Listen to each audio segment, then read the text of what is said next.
Good morning, everybody. Hopefully, everyone's doing good. Um,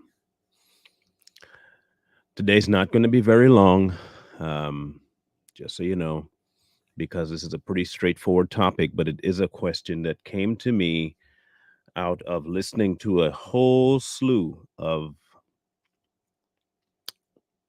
um, so called biblical people. Um, and you've probably heard this sentiment a lot from the pulpit over the years. What I'm going to tell you. Um, You yourself have probably used certain terms I'm going to be breaking down. Um, but in either event, if you have or have not, you probably know someone who has. Um,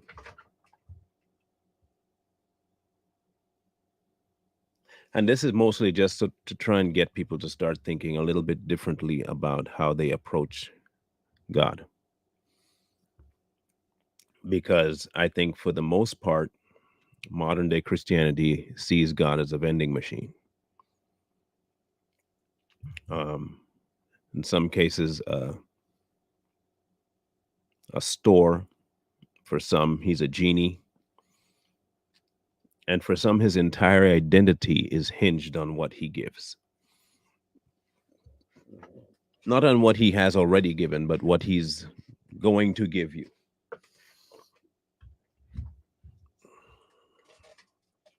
And I dare say that that is a problematic way to look at the Christian walk, and it will always disappoint. Because once you start looking at him that way, when you don't get what you want, you're going to start making it reflect on the first thing, of course, that goes is I must have either done something wrong or he's not hearing. Now, Thursday, I will be breaking down a specific individual that looked at life that way. And I'll go into more detail about that particular thing. But today, I want to address the concept of why people believe Jesus himself is not enough. I don't mean the act he did on the cross. I don't mean him being I don't mean what he did. I don't mean the miracles. I just mean him. Why is he not enough? So a few terms you've probably heard. I had nobody. I have no one. I am alone.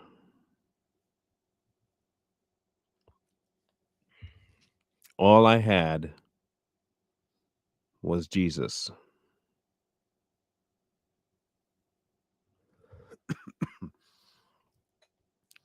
The only thing in my corner was God.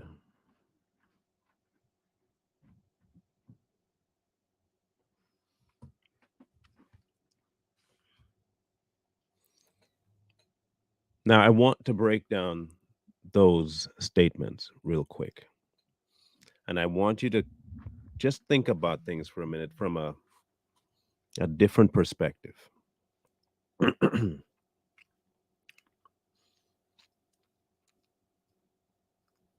When people say, I had nobody, one, if you are a believer, you're lying.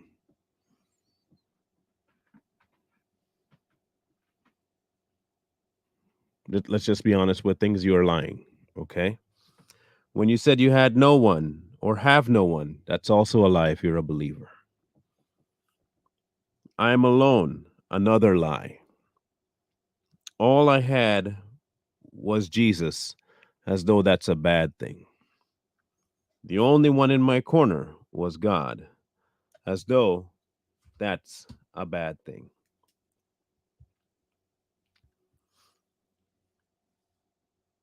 And then the final one we'll look at is I'm just waiting on my blessing, because they go hand in hand with that particular statement. I'm just waiting on my blessing.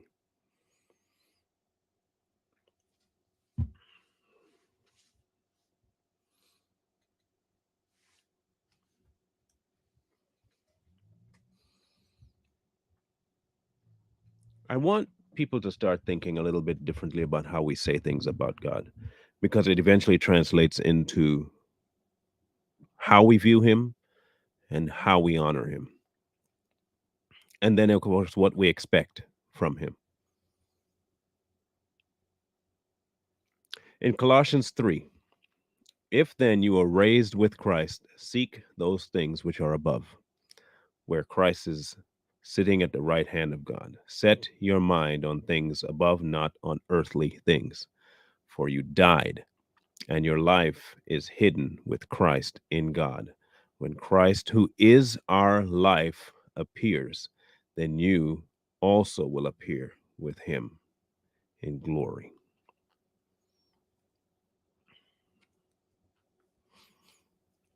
Now, I want to break that down in context of what we just went over by statements.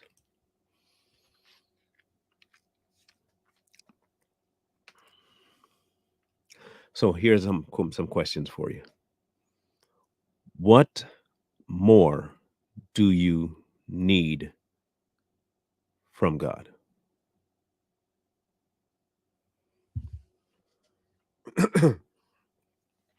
What more does God have to give you?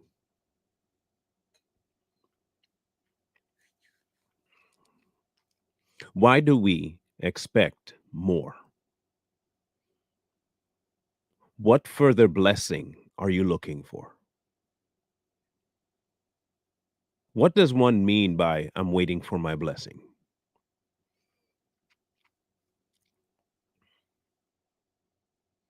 What is wrong with poverty when you have Jesus?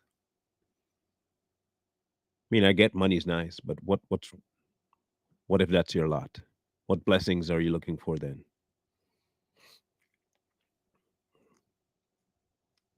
A house, a car, money, fame, a job, the wife, the husband, kids?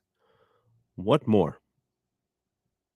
Where does your line stop for the amount of blessings you expect from God? Why is his presence not enough of a blessing that nothing else needs to be given?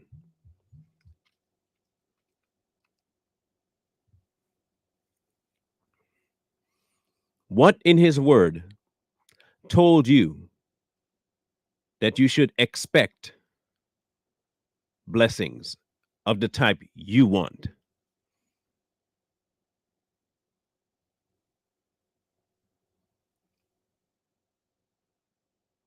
People will always bring up the you have not because you ask not.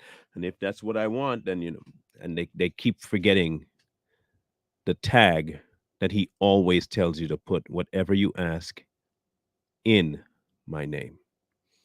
And we've been through this road before, where we told you that the in my name has very little to do with your request. It has everything to do with whether or not he's going to attach his name to what you get.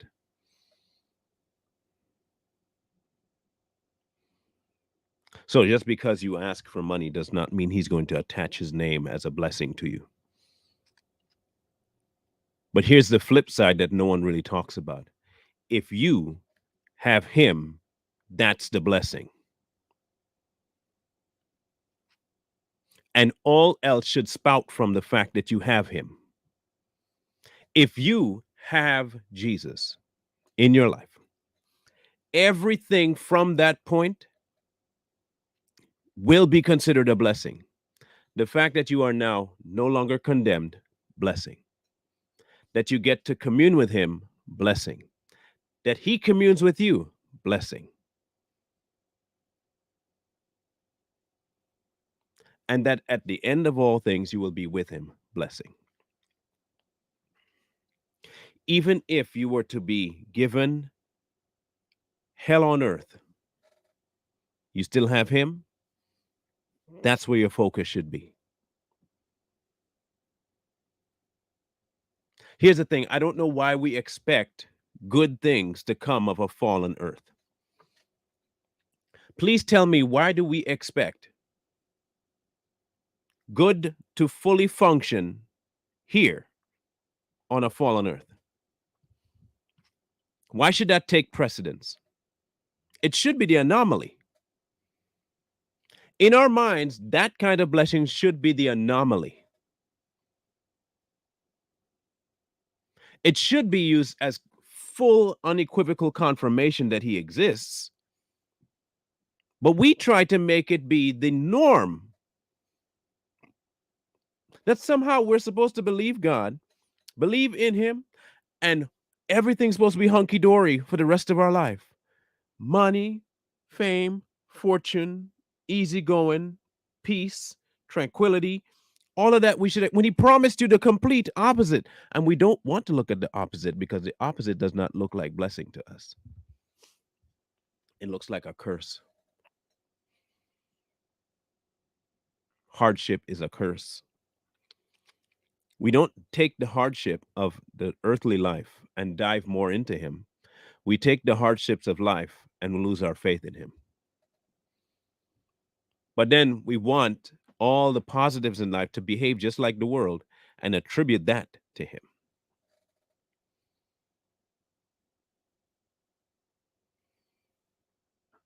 And that's for everybody. I mean, you look at these so-called non-health and wealth gospel preachers and the health and wealth gospel. They're all one and the same. One just preaches material, one preaches blessing. They're still looking for something from God. They still want to equate what they get to the faithfulness of God.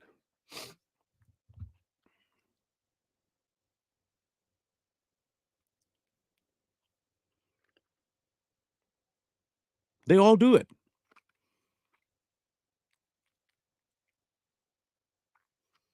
There's always this pursuit of want, this pursuit of gimme, this pursuit of bless me. And it's always with something.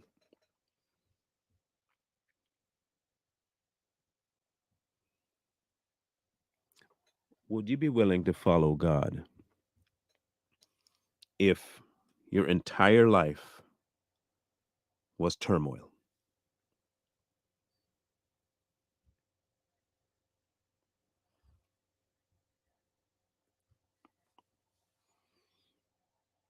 Would you still follow God if your life was utter turmoil? If from the day you were born, you encountered hardship, and then you encountered God in a real way, but then the enduring of hardship never stopped. In fact, it got exponentially worse. At every turn, you were either beaten, abused, exploited, you're homeless. What if all of that happened? Would you still consider God good?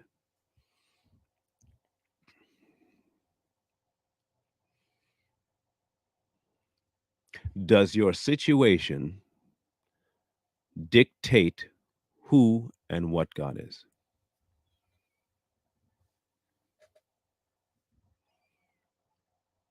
Because a lot of the times we do. We put our situation and how bad it is on the back of God and say he doesn't care, or that you're waiting for him to move. You're waiting for your breakthrough.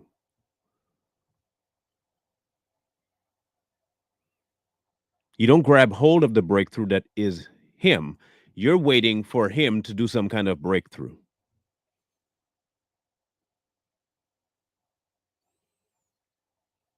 He offered you the breakthrough forever ago, which is him.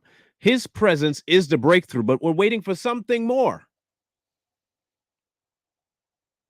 We want extra confirmation because we're special.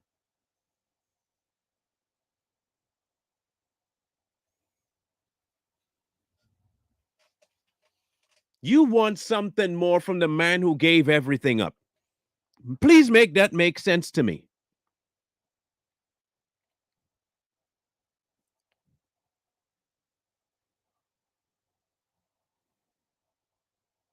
What more does he have to do? So for you to be faithful, he has to give you more stuff?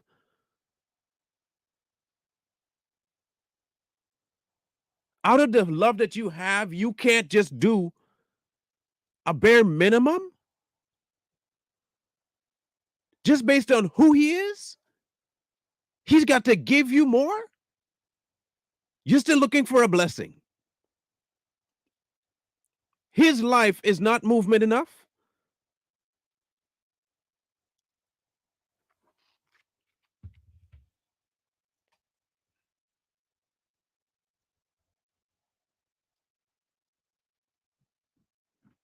All these pastors that come on and they talk about what you can get from God. God sees me through this and God sees me through that. Look, I know God comes through on stuff. I know he blesses. But where is your focus? If all those things went away tomorrow, just like with Job, would you still be faithful? Or would you be faithful only in hopes that it comes back?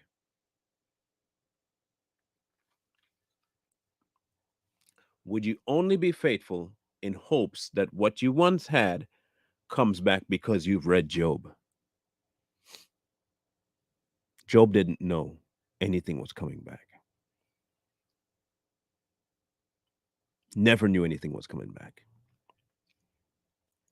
We have hindsight. And we love to operate in hindsight. We just love working in the fact, oh, God will come through. I know my blessing is on the way. Meanwhile, you're sitting there and ain't doing nothing to actually have the relationship. You're just waiting on confirmation. You're just waiting on confirmation. You just want more stuff to prove something. So the question is, what more should God do for you? Just answer me that. What more should he do?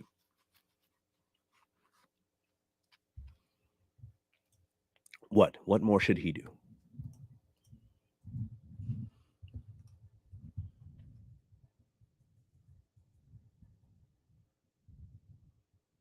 I just want to know what more he should do.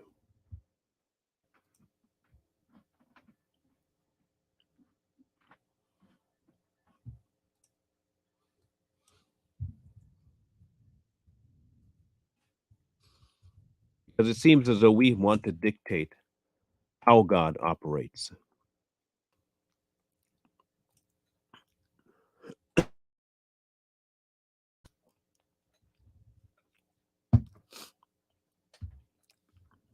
We want to dictate how he operates. And not only how he operates, we want to be able to dictate the level at which he must operate to prove himself to us.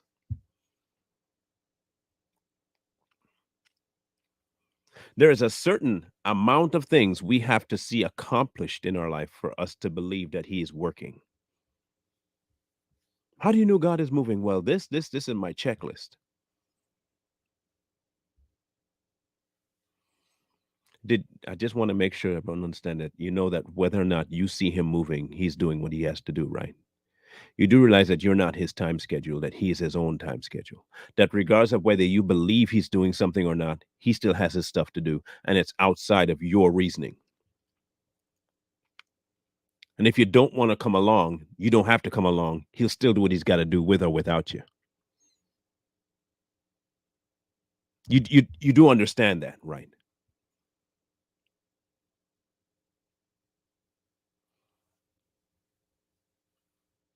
I don't know if many people do.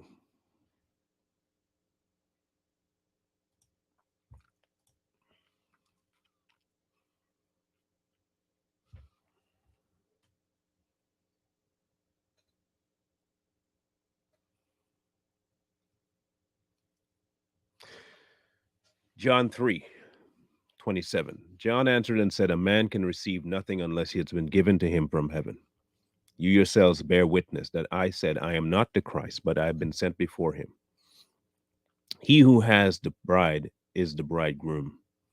But the friend of the bridegroom who stands and hears him rejoices greatly because of the bridegroom's voice. Therefore, this joy of mine is fulfilled. He must increase and I must decrease. He who comes from above is above all. He who is of the earth is earthly and speaks of the earth. He who comes from heaven is above all. And what he has seen and heard, that he testifies, and no one receives his testimony. He who has received his testimony has certified that God is true. For he whom God has sent speaks the words of God. For God does not give the Spirit by measure. The Father loves the Son and has given all things into his hand. He who believes in the Son has everlasting life, and he who does not believe the Son shall not see life, but the wrath of God abides on him. Blessing is not an indicator of what and who God is. Because what you might consider a blessing may not even be from him. Did you know that the devil will allow you to have some things too on where he reigns? Because this is his territory. You know that they said, yeah, that's true, right? That this is his territory. This is his territory. He's allowed to roam freely here. And there are myriads of things that you can get that you might attribute to God that's not of God. These so-called blessings from all these health and wealth pastors and the ones that claim they're not, but they are, disgustingly so. They're always talking about waiting for your blessing and waiting for your breakthrough and waiting for this, always waiting for God to give them something to prove himself. They could never just be content with him. He's not enough. They must increase and he must decrease. But if he does increase, he has to increase by giving me stuff, by blessing me. Who are you? Who are we? You're dust.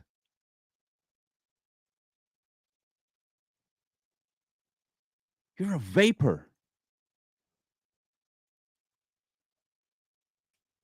What blessing do you deserve? So because you've accepted what he already did, you've accepted a gift already, and you think because you've accepted that gift, that makes you some kind of a superhero? That makes you twice as worthless if that's what you think. You didn't accept God for God. You accepted God because of what you could get, which means you didn't accept God.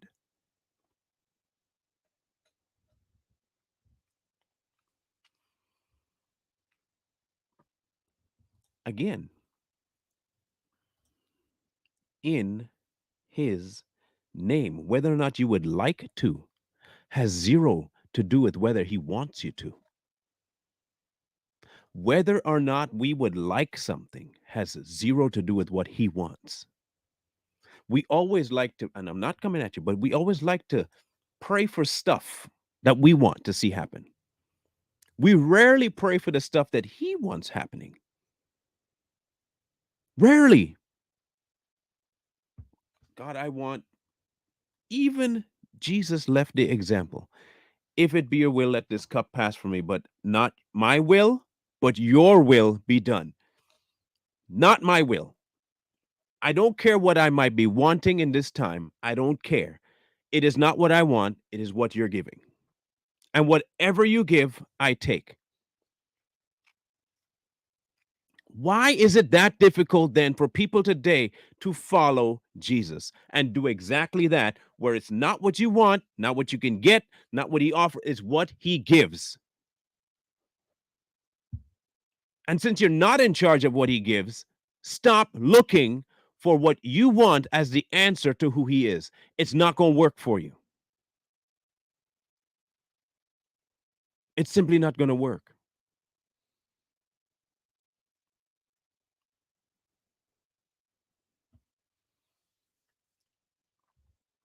Unfortunately for the church today, too many love hearing a human being scream behind a pulpit with a book opened up, telling them that they can get something. They love that. They love the motivation of getting stuff from God, but they never want to put in the work to know Him. Knowing Him, that's off the table. You know how I'll know Him? I'll know Him by the way He blesses me. Oh, I love the Lord. Why? Because He always is blessing me.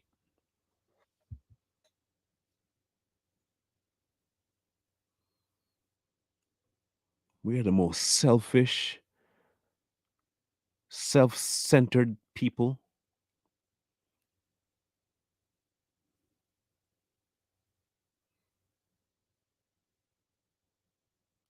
The Creator, listen to how selfish you are, myself included, when I thought like this. The Creator of all things, who created things by just a word, that Creator, in spite of our disobedience in the garden, set in motion over time, one, to prove His diligence, and two, to prove His love, set in motion a plan to redeem us from the mistakes we made. Mind you, we made it. This was our doing, mankind's doing. And He set in motion a plan to redeem us from the consequences of our decision. And not only was the consequence deep, the consequence was eternal. And He set in motion a plan to redeem us by coming to where we were in our form, to be like us, to take on our punishment for something He never did, to redeem us for something we did. And you still want more? What more? If you get nothing else for the rest of your life, what more do you want? Like, this doesn't make any sense to me.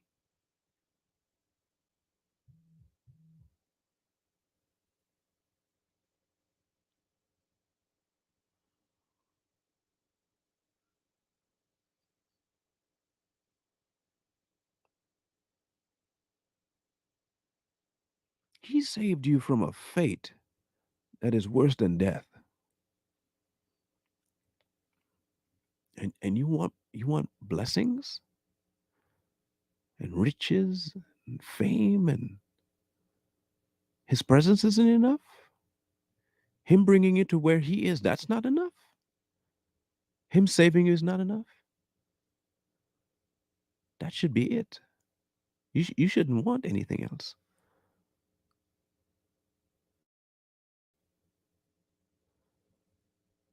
We read all the time, the Lord is my shepherd, I shall not want. You know what many people, and this is with me too, you know what I keep thinking? Anything I need, He going to provide, and I ain't going to want for nothing. That's what I kept reading it as. I keep reading it. The Lord is my shepherd, which means from now on, everything is golden.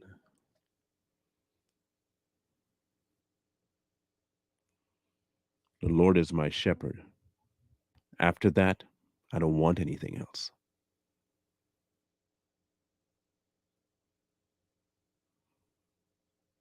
The Lord is my shepherd. First of all, I won't be in want because I'll have Him. Nothing else matters after that point. He makes me to lie down in green pastures. The pastures He picked, not what I picked, He picked. Now, if I don't trust Him to pick what He thinks is necessary, I don't trust Him. We want to go pick our own pastures. We go lie down in green pastures, not he. We do.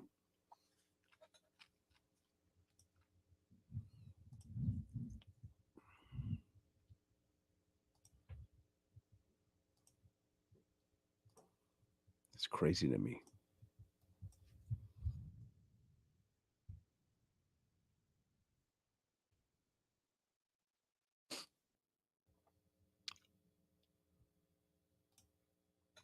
So let's do this.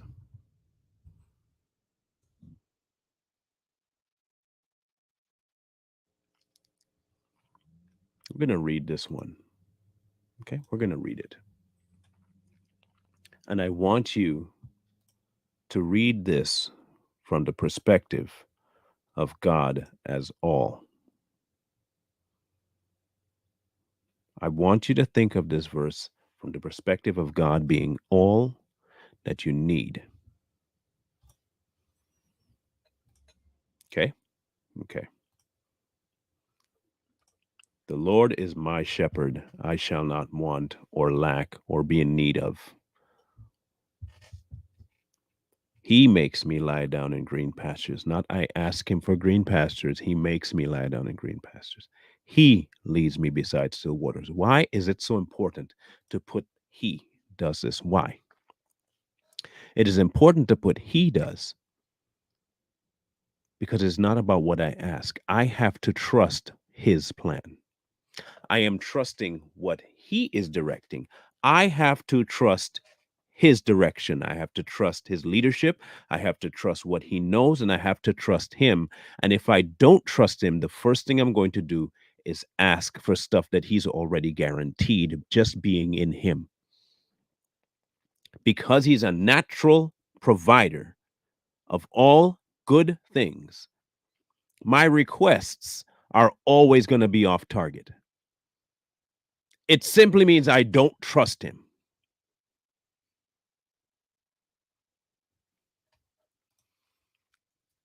He restores my soul. He leads me in the path of righteousness for his name.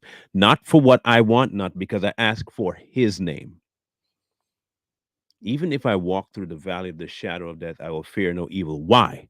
Not fear no evil because evil is not to be feared. I fear no evil, for you are with me. Your rod and your staff comfort me. You prepare a table before me in the presence of my enemies. I don't ask you to do that. That's just a natural occurrence in his kingdom. A natural occurrence is him preparing things. You anoint my head with oil, my cup runs over. Surely goodness and mercy shall follow me. Who is goodness and mercy? Those are not blessings, those are the person.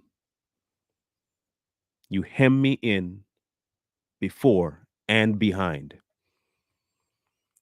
Surely goodness and mercy shall follow me all the days of my life, because he goes before and behind all the days of my life, and I will dwell in the house of the Lord forever.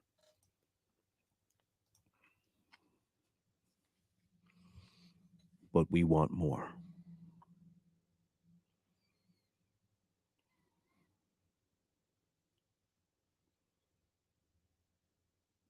We don't want to pursue him. We want to pursue what we can get. And in our getting, that will prove God. Because we listen to mankind say, your God has abandoned you, huh? Like, no, no, he hasn't abandoned me. In fact, we talk every day. I don't know what you mean by abandon. Oh, because I don't have what you have? Oh, you mean I don't have riches and I don't have a home or I don't have a car? I don't have that means God's abandoned me? No, no, no. You see, because none of those stuff is going to come with me. One. And two, they didn't come as a part of the package for my soul's salvation. They don't reflect anything. And you can't see my soul's salvation. So obviously you're going to gauge it based on what you can tangibly see. But when you encounter him, you'll understand what I mean.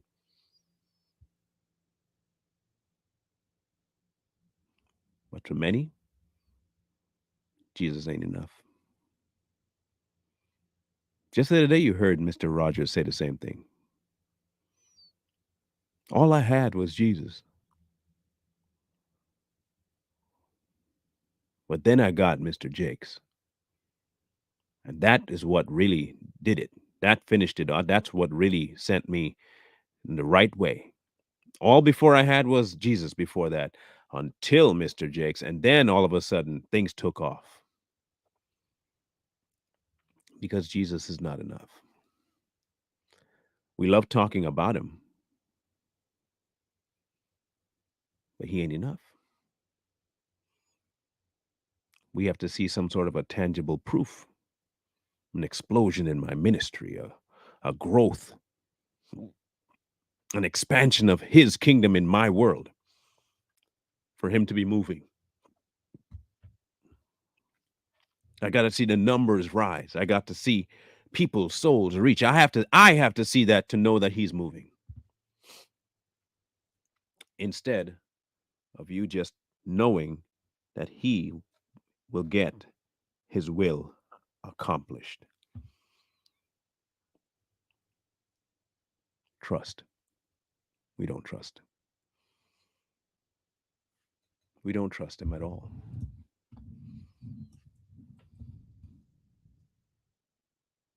We don't trust him.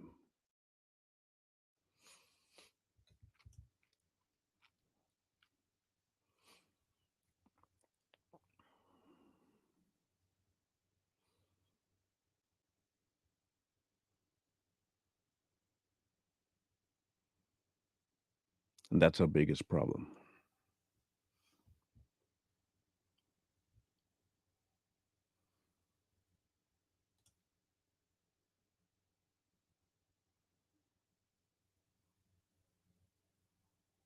We don't want to trust him.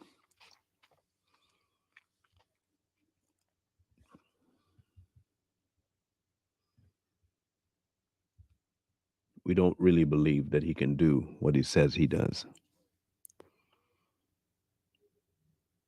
We don't really believe him.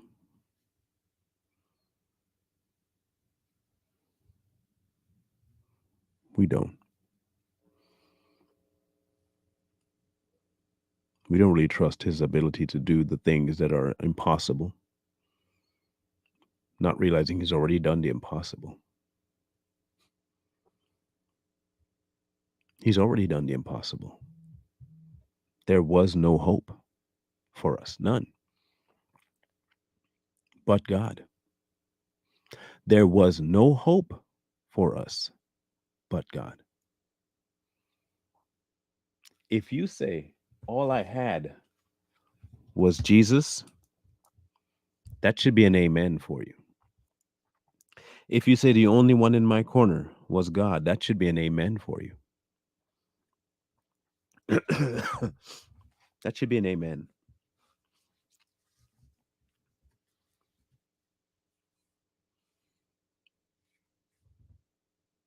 But apparently it's not enough for the current day church. The current day church wants an ATM, they want a general store, and they want a genie. And then when neither one of those show up, they fall. Which is why you see them gravitate to the health and wealth business. They don't even realize that they're impoverishing themselves by giving this so called preacher all of their wealth in hopes that somehow money comes back to them because of what they're giving to God's anointed. To God's anointed.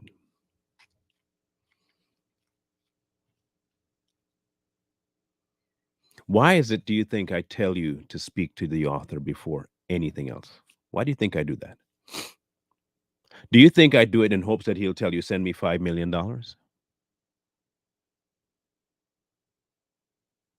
No.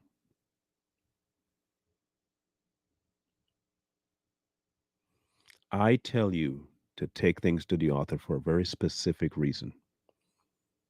Because everything you do has to, when I say has to be hinged on what he wants. Everything. Even if you believe that what I'm doing here is of good to the kingdom, you just tossing money at it will be pointless for you. Your interaction with the king of the kingdom is the only way the kingdom will move. You know why? Because he knows where the kingdom needs resources. He's the only one that knows that. He is the only one that knows where things are supposed to be guided. Not a pastor, not a preacher. None of them know. Besides which, they're not the ones to tell you. There is a reason why he made it an avenue for every believer to talk to him. You take everything to him. Everything. You get up in the morning, you watch a show, and you say, "Oh, I'm going to send." Do not do that on your own accord. Speak to the king of the kingdom. Because in the same way he'll be teaching you trust, he's also teaching me trust.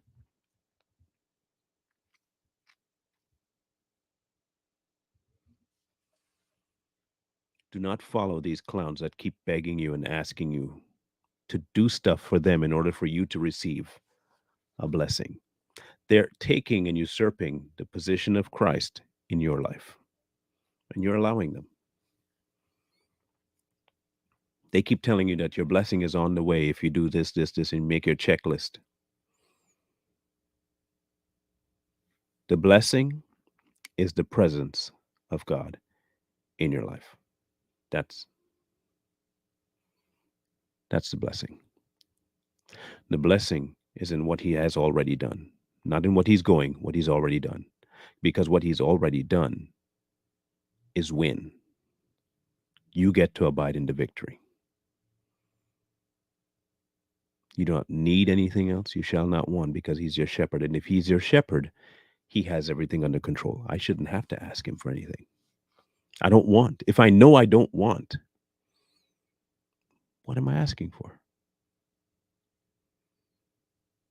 I mean, I'm sure that there are things you can ask for. I have no problem with you. He said, whatever you want, ask. Don't forget he said in his name, though. A lot of us get no's as our answer because a lot of us ask for what we want and it's not in his name. And we get so many no's that we just lose faith. You never had the faith. He was your ATM. And when the ATM did not accept your PIN number, you got mad at the ATM. No, get mad at the fact that you're using the wrong PIN. Eventually, you're going to get locked out the account.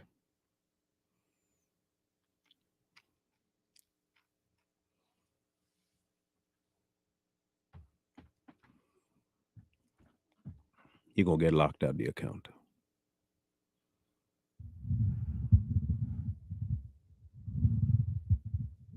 You got to start looking at God differently, different eyes. It is not what he can give you, it's what he's already done and in who he is. Who he is.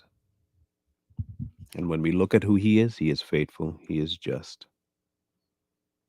And just those two things alone should be sufficient. And when you look at what he's done, he saved me from eternal punishment and placed me before the throne. And that should be enough. I should have no more requests.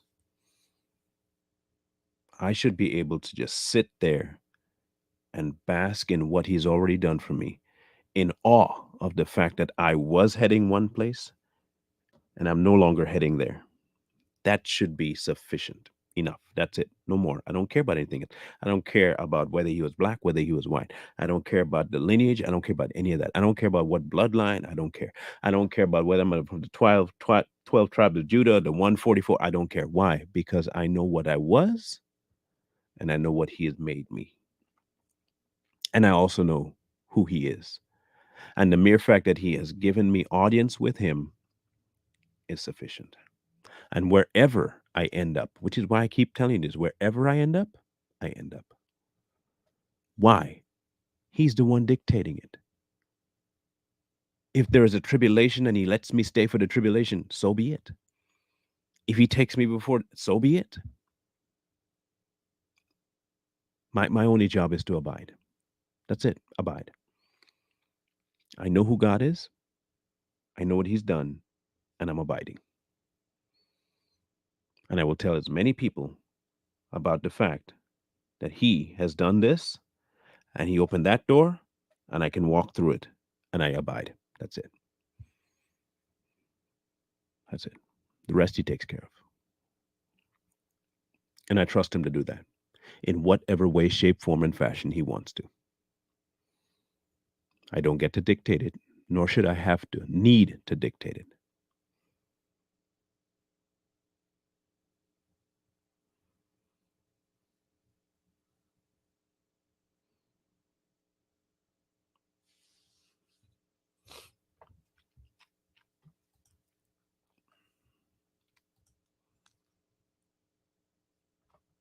Everyone in this room already knows how to reach me, how to get in contact with me.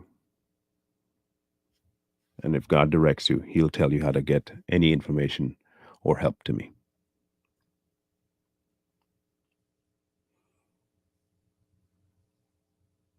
And I think for that reason alone, I'm no longer going to put up the Cash App and PayPal link.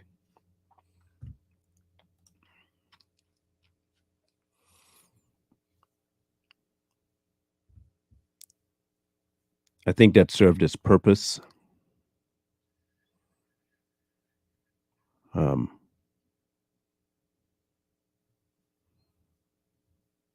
he will do what he needs to do, when he needs to do it, how he needs to do it.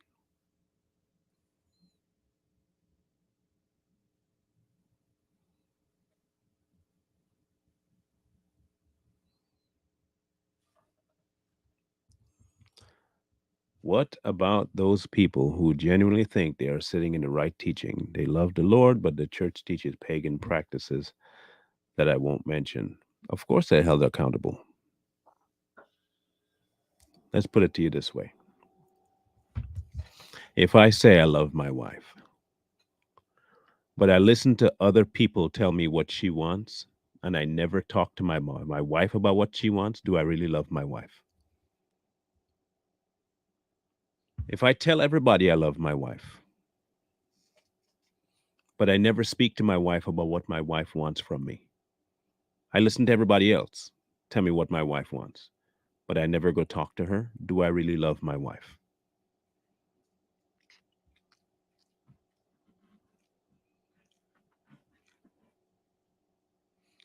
That's the greatest question, is whether or not you actually do love God and you're sitting under pagan practices. How would you not know? How would you not know? One of two things has to be true. Either you love God or you love paganism. And if you're sitting under the teachings of paganism and don't know it, then you don't love God. I mean, it's pretty stinking. It's straightforward. Your love for God should compel you to just speak to him about whether or not you're under the right thing or not. He will direct you because he doesn't want any confusion. He's not the author of confusion.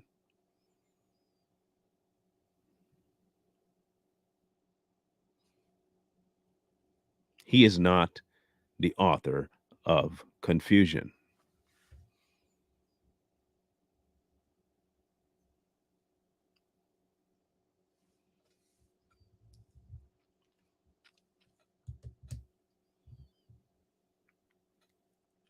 In any case, I said this was going to be short, but it turned into not so short. He had other plans. In either case, ask yourself whether or not in your life and in your world, having salvation and the presence of God, is it enough? And if it's not enough, why?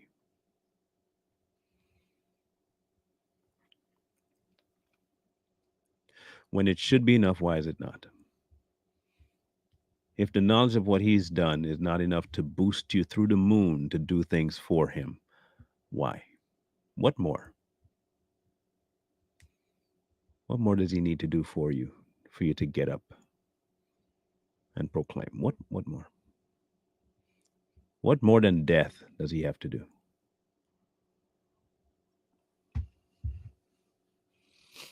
I don't know myself. I really don't know. So, with that being said, today's the last day this will go up. If you needed to write it down, write it down. You can share it as you want, but today's the last day this will be going up. Scrolling at the bottom, the rest of the time it will not be going up. Um, if that changes in the future, he'll tell me. But so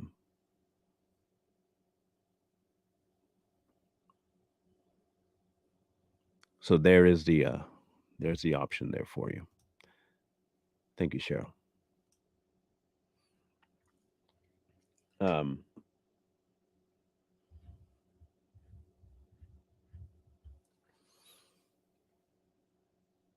I do fully appreciate your guys' attention and want to see more of the kingdom in your life. I really do appreciate that because the kingdom for a long time has been lacking those types of people. Many people who think they're in the kingdom, I should say. But there are many who want in that aren't going to do anything for the kingdom. And they don't see it. Like you said, exactly, Erica. The harvest is ready and the laborers are few. A lot of them just want to have you go harvest and them reap something from you, not from the actual harvest.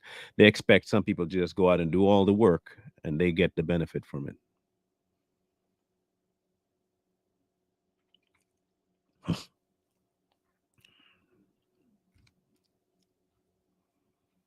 In any case, stop. Let God be enough, period. Period. Let him be enough, period. Let him be sufficient, period.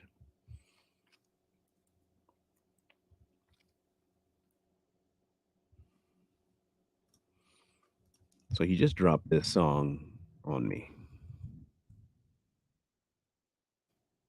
I want to read it here. And I've read it before.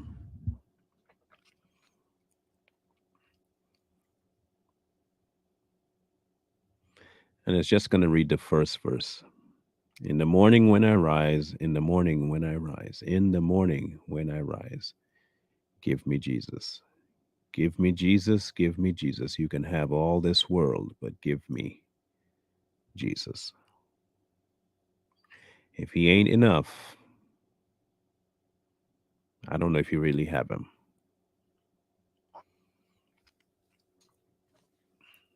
If he ain't enough,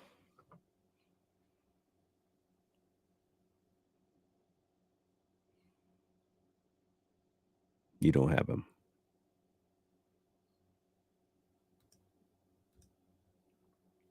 If you have letters to send, here is the P.O. box.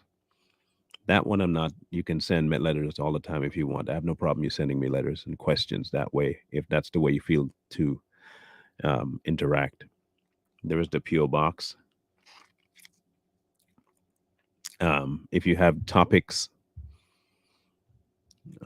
feel free. Here is the email address. You get a more efficient response via email, but I will try and respond, if not in the show, via mail as well.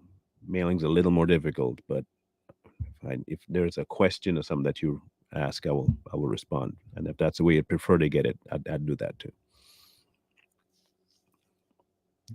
Okay. Um, really appreciate you guys' time. Too Strong will be on tonight. Um, if you remember, not last night, but the night before, we talked about Mr. Marcus Rogers, and he made a response video and mentioned Too Strong, but didn't mention Too Strong, if you get what I mean. He mentioned Too Strong, and I want to give you guys a small background of what took place. Okay, Riley, thank you. Before we even decided to do the show, we sent Marcus an email. We asked him to talk to us. We asked him to give us an audience with him because we had questions. Um, and we were very respectful in our inbox. I'll read you what I sent. Um, Hello, my name is Marlon Brown, and I am the other half of the podcast called Too Strong. We recently saw a video you did about TD Jakes and would love to have you on to discuss it. Is that something you would be interested in doing with us? If so, please reply to Too Strong Podcast. We hope you will be able to join us. We have many deep questions for you that we would love to get a firm response about. This is in an effort so we can make sure we get a robust picture of what your video was really saying. Thank you in advance for your consideration of this offer. We were very polite. We did exactly what he says people should do biblically. Go to the brother in private. We went to the brother in private. In private, the brother did not listen. He had no response. We waited 3 days for a response. We got nothing back. So we took everything at face value for what he said, and we responded accordingly. He didn't have the balls to respond to an email or even mention anything, but when he did a video, mentioned us without saying our name and called us idiots. At least if you were a man, Marcus, the least you could have done was at least call us by name and then call us an idiot. But we know a man is not what you are, so we can't expect a whole lot from you. We should have known better, but we gave you the benefit of the doubt, and you failed miserably in your task as a leader. So, aside from the fact when you turned off your comments, that proved a whole lot to us. We gave you the right. We gave you all the options in the world to respond. You didn't do that. You didn't follow the so-called Bible that you say you read and follow so deeply. You didn't follow it at all. We went to you. You didn't. You didn't respond. You wouldn't give people the benefit of the doubt to speak to you. Proof in your just turning off the comments. So we're going to talk about him tonight.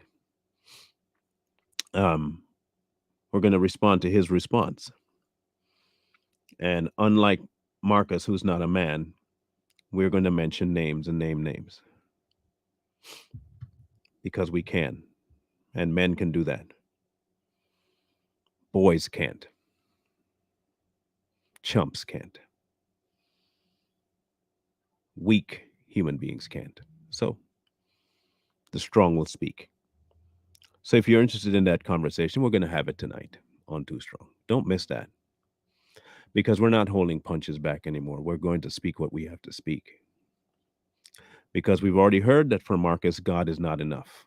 You need everybody else. You need everything else. You need everything but God. So don't miss that tonight.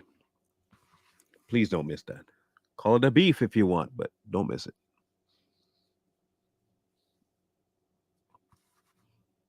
In the meantime and in between time, we will be catching up with you. And please take to heart what I said. Be sure that God is all you need. Be sure of it. He is. He is all sufficient. There's nothing more. He's your shepherd, you shall not want.